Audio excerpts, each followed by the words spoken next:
ಹಾಗೆ ಮಳೆಯಾಗ್ತಾ ಇರೋದ್ರಿಂದಾಗಿ ಮಲಪ್ರಭಾ ನದಿ ತಟದಲ್ಲಿ ಇರುವ ಮಾರುತಿ ಮಂದಿರಕ್ಕೆ ಜಲ ದಿಗ್ಬಂಧನ ಎದುರಾಗಿದೆ.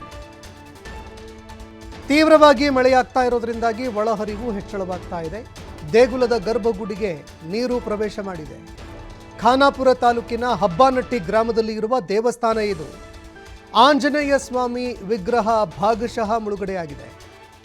ಇನ್ನು ನೀರಲ್ಲೇ ನಿಂತು ದೇವರಿಗೆ ಪೂಜೆ ಸಲ್ಲಿಕೆ ಮಾಡಿ ಭಕ್ತರು ದರ್ಶನ ಪಡೆದುಕೊಳ್ತಾ ಇದ್ದಾರೆ. ಇನ್ನು ಒಂದೆಡೆ ದೇವಸ್ಥಾನ ಮುಳುಗಡೆಯಾಗಿದೆ. ದೃಶ್ಯಾವಳಿಯಲ್ಲಿ ನೀವು ನೋಡ್ತಾ ಇದ್ದೀರಿ.